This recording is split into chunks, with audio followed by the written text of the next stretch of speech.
Hi, my name is Natalie Calhoun. My business is called for Family Photography, Pets Included.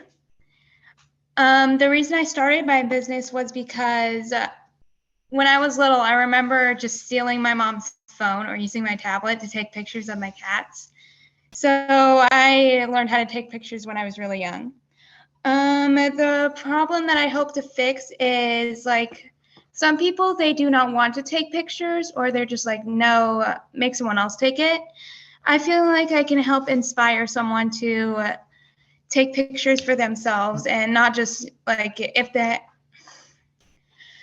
because some people only want to take pictures just to post them on social medias. I feel like that if they learn to take better pictures or if they have someone else that is like very experienced, in other words, take their pictures for them, then they can learn how and hopefully get more experience. The prices for the pictures is $3 if you're doing digital, and $5 if you're doing printed. Because one, I have to be able to print the pictures, and I'm glad that they're going to tell. I'm just glad that they can help with that. Um, we Now this is not really my first business. I've had another business. If you can see, this one is Possum Pet Portraits. It's a business that I created. It's the last Zoom that I did. Like like the last virtual pitch thing was for Possum Pet Portraits. My sister actually helped me come up with that name. And then here's one of the pictures that I have taken in the past. It's one of my smart teacher's dogs. His name's Rocco. Now I've actually taken this picture by myself. My website. My website would be www.familyportraitspetsincluded.com. And I'm trying to figure out what else to say. That's it. Sorry. No, you're good, Natalie. Don't apologize. You did a great job. Nice. We're going to bring in our panelists. Well done. And I have, thanks to you, a copy of that book as well. It's on my other bookshelf. I really enjoy it. Yeah. Doug, will you start us off, please? Sure. Great job, Natalie. I think you are naturally a good presenter. It was coming across very clearly. So I enjoyed listening to you and learning about your photography businesses now that you've done multiple. My question to you would be, so the name is Family Photography, Pets Included. Are the primary people that you take pictures for families with pets? Is that why you chose that name? No, but some people so like if I didn't put the pets included in, some people would be just like, can we have our pets in the picture or no? And I'm like, and that's why I put the pets included part in. Okay, great. Like you said, so many people want or need photos. I think something that can help you with how you speak to your customers, but also figuring out who your customers are. Because just picking a target, it might not be families that do have pets, but just thinking, is it your friends? Or is it parents of friends? Who do you want to be the people that you most like to take pictures for? And I think that could be helpful too, as you figure out how to talk about your photography business. Thank you for the tip.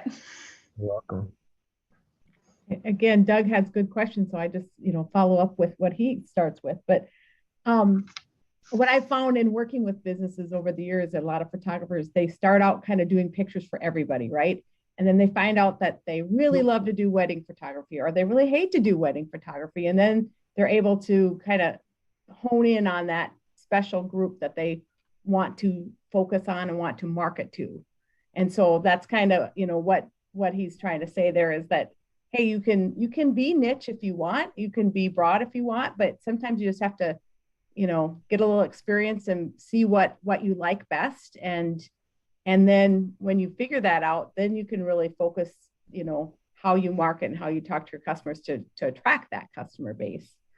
One of the questions I had in terms of your pricing, so you said $3 if it's a digital picture or $5 if it's a print. So do they just pay you for the picture file, or is that based on how many pictures you take of them in that setting? How does that work? Well, it depends on like how many pictures they want. Like, say someone wanted 2 pictures, then like, and depending on like if they want them really good, then I would like either raise or lower the price depending on how good they want them to be.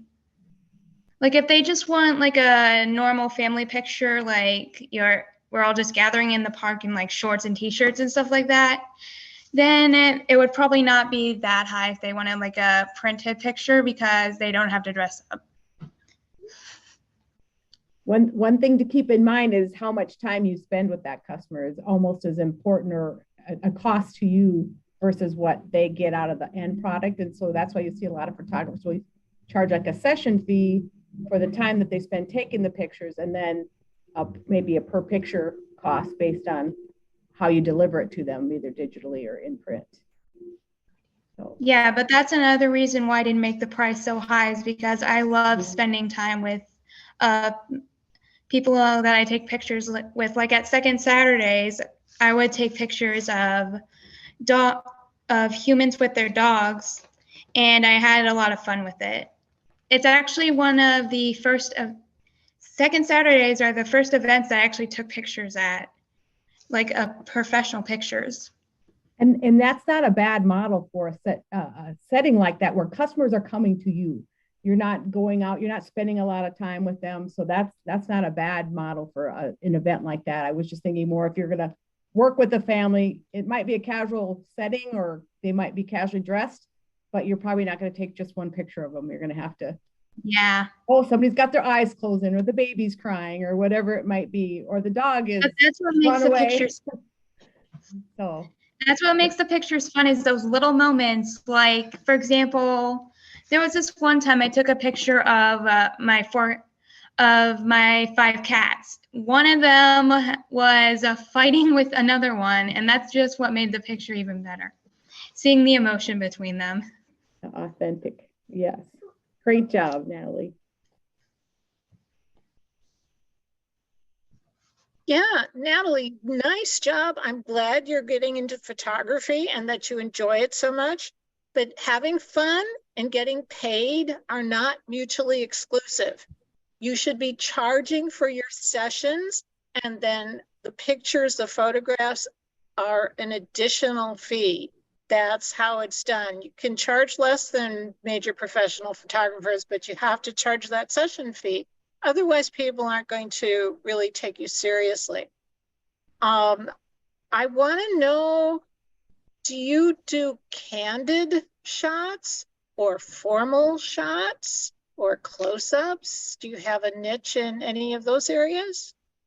Well, not really. It really depends on like how busy I am. Like if I'm not too busy, like right now I'm a freshman in high school, so I can't really do like a formal shot halfway across the country. But because like I live in Centralia, which is pretty much in the middle of Missouri, but again, not far. It's not like I can do shots that are pretty close to home because yeah. And you also mentioned that you want to teach people how to do it themselves. Have you thought about creating an online course? Actually, no, I haven't. I've been thinking about starting out teaching people like that live in my town, because like it's a lot easier to like teach people if you're like really close, if they're like really close. But maybe once like I'm older and able to drive, I'll move out. I'll start teaching outside of Centralia. Well, you might think about trying to teach people even on Zoom, because it's about composition, it's about how you approach a subject and those kinds of things. And if you develop a course that's on video on YouTube or something, you can charge people to get the link. It doesn't have to be a public link. It can be something you control. And that way you can make money when you're not even there. That is a really smart idea. I'd never thought of that. list as you are officially a serial entrepreneur. You are not satisfied with one endeavor. You're going to have maybe 10 in the next couple of years. So you can add that to the list and just give a little shout out in the byline and of your course to Mary Scott. Like, thanks, Mary. Hey, Natalie, thank you so much for your time. I know you're up at the Smart Room, so we appreciate that. And have a great rest of your evening. We'll see you next week.